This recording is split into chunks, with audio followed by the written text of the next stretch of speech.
آیت 44۔ تسبح لہ السماوات السبع والارض ومن فیہن، اسی کی تسبیح میں لگے ہوئے ہیں ساتوں آسمان اور زمین اور وہ تمام مخلوق جو ان میں ہے۔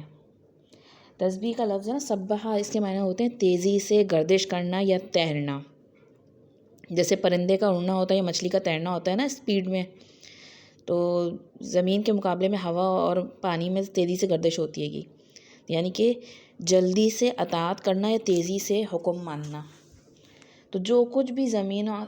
ساتوں آسمانوں اور زمین میں ہے وہ تمام کی تمام مخلوق کیا آئے گی، وہ اپنے تسبیح حال سے بتا رہی ہے کہ اپنے وجود سے کہ میں جو ان کو حکم ملتا ہے اللہ کی طرف سے وہ فوراً اسے بجا لاتے ہیں۔ بظاہر آپ دیکھیں جو جامد چیزیں بھی ہیں ان میں بھی ایک موومنٹ ہے،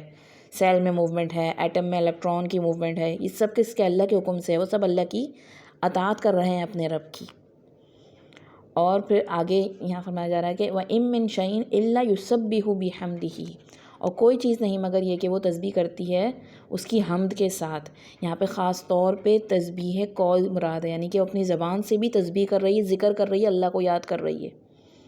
ایک تو تسبیح حال ہے کہ وہ اپنے وجود سے وہ کام کر رہے ہیں جس کا اللہ تعالیٰ نے ان کو حکم دیا ہے گا، اور دوسری تسبیح یہاں پہ تسبیح مقال ہے، یعنی کہ اپنی زبان سے بھی وہ ذکر کر رہے ہیں۔ وَلَٰكِن لَا تَفْقَهُونَ تَسْبِيحَهُمْ، لیکن تم نہیں سمجھ سکتے ان کی تسبیح کو، یعنی انسان جو ہے وہ ان کی تسبیح کو سمجھ نہیں سکتے، اندازہ نہیں کر سکتے کہ وہ کس طرح سے وہ تسبیح کر رہے ہیں گے۔ لیکن آج ہم جس دور میں رہ رہے ہیں اور اتنی ساری چیزیں ایسی ہیں گی جو ہمارے سامنے آ چکی ہیں گی قرآن و حدیث کی روشنی میں بھی، اور سائنس کی جو اتنی ساری ڈسکوریز ہوئی ہیں گی، ان سب کے نتیجے میں بھی کیا پتہ چلتی ہے گی کہ ہر چیز جو ہے گی، حیوانات، جمادات، نباتات، یہ سب جو ہیں سینسس رکھتے ہیں گے، اور یہ سب جو ہیں گی ان کی ایک ایسی بات ہے، ایک فریکوینسی الگ ہے، ان کا اپنا ایک عالم ہے، اور اپنے عالم میں ان کی ایک اپنی زبان ہے گی۔ جیسے کہ ہم قرآن مجید میں دیکھتے ہیں گے کہ اللہ تعالیٰ نے سلیمان علیہ السلام کو دوسری بولیاں سکھائی تھیں جانوروں کی، اور انہوں نے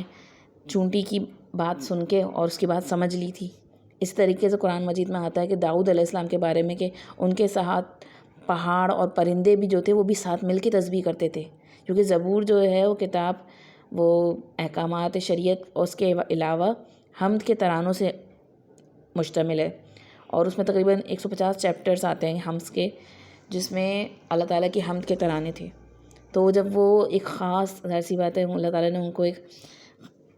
زبان دیا تھا، ایک اندازے سے بہت خوبصورت سی کوئی تلاوت چل رہی ہو یا خوبصورت سی کوئی نعت چل رہی ہو، تو وہ اس ظاہر سی بات ایٹماسفیئر میں، اس ماحول میں جب وہ پڑھتے تھے تو پہاڑ بھی اور پرندے بھی ان کے ساتھ تسبیح میں شامل ہو جایا کرتے تھے۔ تو یہ اللہ تعالیٰ کی طرف سے ہے کہ دنیا میں جتنی بھی اللہ تعالیٰ نے حیوانات، جمادات، نباتات پیدا کی ہیں ان سب کے اندر ایک سینس ہے، اور وہ ایک طرح سے ایک تو اللہ تعالیٰ کی اطاعت میں لگے ہوئے ہیں اپنے تسبیح حال کے ذریعے، اور دوسری طرف وہ تسبیح مقال کے ذریعے بھی اپنے رب کو یاد کر رہے ہیں، اور اس کی حمد، تسبیح کے ساتھ اس کی حمد بیان کر رہے ہیں، اس کی تعریف کر رہے ہیں۔